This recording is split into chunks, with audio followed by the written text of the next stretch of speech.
సినిమాల్లో హైందవ ధర్మం మీద దాడి ఎలా జరుగుతుంది, హైందవ ధర్మ హననం ఎలా జరుగుతుంది అనేది ఒక 3 కోణాల్లో 3-4 ఉదాహరణలో క్లుప్తంగా విభజించి వివరించే ప్రయత్నం చేస్తాను.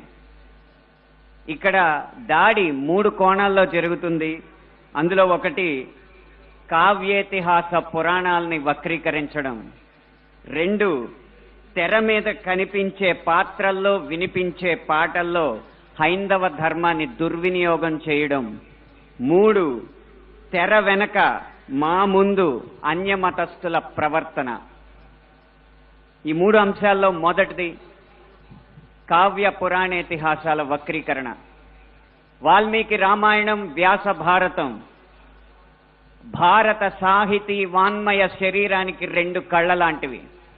కానీ అదే వ్యాస భారతాన్ని, అదే వాల్మీకి రామాయణాన్ని వినోదం కోసం వక్రీకరించిన సందర్భాలు కోకొల్లలు. గత కొన్ని సంవత్సరాల ముందు వచ్చిన చిత్రాల నుంచి నిన్న మొన్న విడుదలైన కల్కి చిత్రం వరకు కూడా కర్ణుడికి పాత్రకి అనవసరంగా ఆపాదించిన గొప్పతనాన్ని చూసి ఒక సినిమా రంగానికి చెందిన వ్యక్తిగా నేను సిగ్గుపడుతున్నాను, నిర్మోహమాటంగా చెప్తున్నాను. అది కూడా ఈ కృష్ణా జిల్లా గడ్డ మీదే నిలబడి చెప్తున్నాను. అప్పటి చిత్ర దర్శకులు, ఇప్పటి చిత్ర నిర్మాతలు ఇదే జిల్లా వారికి చెందిన వారైనా సరే పొరపాటు అని మనం చెప్పకపోతే ఈ హైందవ ధర్మంలో పుట్టినట్టు కాదు, ఈ హైందవ ధర్మాన్ని ఆచరించినట్టు కాదు, హిందువుగా ప్రకటించుకోవడం వ్యర్థం అని చెప్పి ఘంటాపథంగా తెలియజేస్తున్నాను.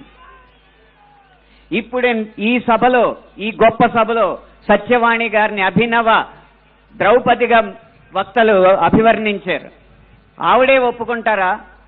నిండు సభలో ద్రౌపదిని వలువలు వలచండి అని సలహా ఇచ్చిన కర్ణుణ్ణి సూర్యుడు అంటే సత్యవాణి గారు లాంటి మహిళా మండలి ఒప్పుకుంటారా?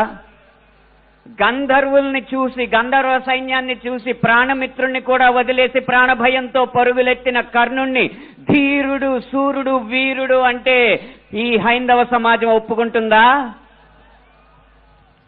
ఇలా ఎన్ని విధాలు చూసినా దానంగా వచ్చిన రాజ్యంలో తనకొచ్చిన కొద్దిపాటి సంపదని ఏదో దానాలు చేసినంత మాత్రాన ధర్మరాజు అంత గొప్ప దాత అని చెప్పి కర్ణుడిని అంటే మన సమాజం ఒప్పుకుంటుందా?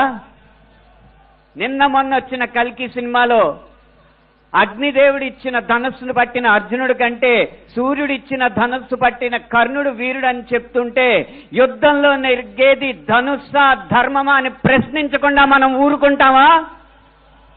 ఒక్క భారతంలోనే కాదు, వాల్మీకి రామాయణంలో రాయి ఆడదైనట్టు, రాళ్లను తేల్చి వారధైనట్టు, రాముడు లవకుశుల మధ్య యుద్ధం జరిగినట్టు, ఇలా చిత్రీకరణకు అందంగా ఉండడానికి ఎన్నో అభూత కల్పనలు, ఎన్నో వక్రీకరణలు జరుగుతుంటే ఇంకా మనం ఇలా ఊరుకుంటూ ఉంటే ఎన్ని సినిమాలు ఎలా వస్తాయి?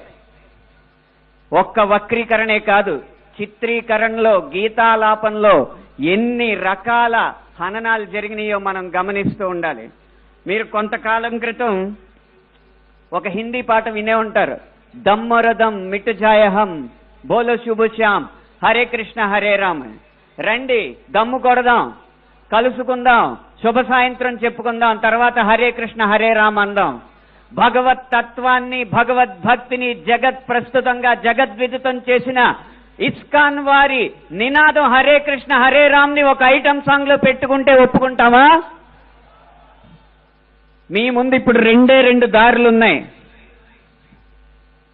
కాళీ అన్న సినిమా డాక్యుమెంటరీ పోస్టర్లో కాళికామాత సిగరెట్ కాలుస్తుంటూ ఒక పోస్టర్ వేస్తే మన ముందు 2 దారులు ఉన్నాయి. ఒకటి నిమ్మకు నీరెత్తినట్టు కూర్చోవడం, 2 నిగ్గదీసి నిలదీయడం. మీ దారి 1, 2? పీకే అన్న సినిమాలో రాయి మీద పాన్ పరాగ్ ఊసి అదే శివలింగం అని చెప్పి వెటకారం చేసి అన్యమతస్థుల మందిరాల్లోకి మాత్రం వెళ్లకుండా వాళ్ళు తరిమి కొట్టినట్టు తెలివిగా తప్పించుకున్నారు. అప్పుడు మన ముందు 2 దారులు ఉన్నాయి, నిమ్మకు నీరెట్టినట్టు నుంచోవడం, నిగ్గదీసి నిలదీయడం. మీ దారి 1, 2? కాస్మిక్ సెక్స్ అన్న సినిమాలో ఇంత అద్భుతమైన పీఠాధిపతుల ఆహార్యాన్ని అనుకరించి గురువులు పీఠాధిపతులు వచ్చిన శిష్యురాలతో శృంగార కార్యకలాపాలు చేస్తున్నట్టు చూపెడుతున్నారు. మీ ముందు రెండే దారులు ఉన్నాయి. ఒకటి నిమ్మకు నీరెత్తినట్టు కూర్చోవడం, రెండు నిగ్గదీసి నిలదీయడం. మీ ఆప్షన్ ఒకటా రెండా?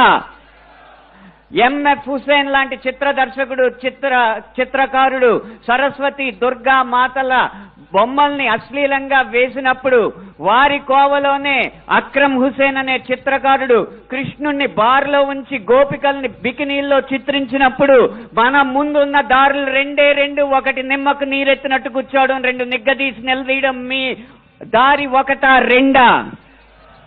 ఛత్రపతి శివాజీ తర్వాత అంత గొప్ప మరాఠా యోధుడు బాజీరావుని బాజీరావు మస్తానీగా ప్రేమ పిచ్చోడుగా చిత్రీకరించినప్పుడు మన ముందు రెండే రెండు దారులు ఉన్నాయి. ఒకటి నిమ్మకు నీరెత్తినట్టు కూర్చోవడం, రెండు నిగ్గదీసి నిలదీయడం. మీ దారి ఒకటా రెండా?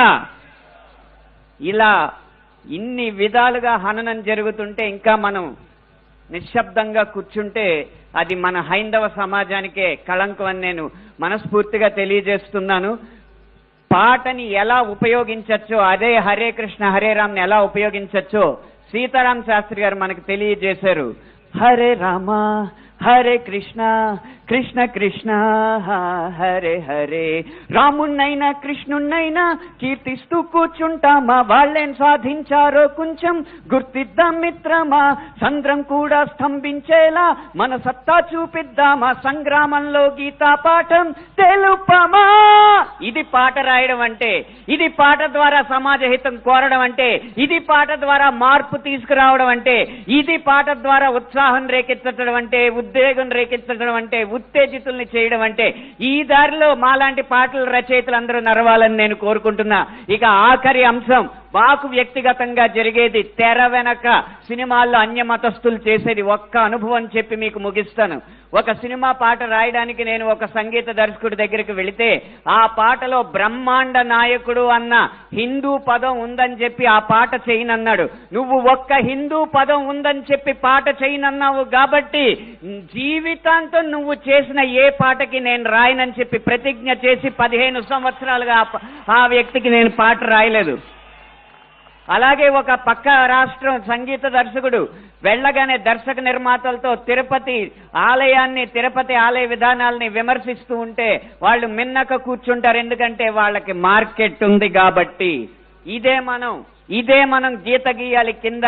సినిమా అనేది నేను ముందు చెప్పినట్టు వ్యాపారాత్మకమైన కళాత్మకమైన వ్యాపారం కాబట్టి ఆ వ్యాపారాన్ని సినిమాకి లేకుండా చెయ్యాలంటే హిందూ ధర్మాన్ని హననం చేసే సినిమాలని, హిందూ ధర్మంపై దాడి చేసే సినిమాలని ప్రభుత్వం బహిష్కరించకంటే ముందు మనం తిరస్కరించాలి.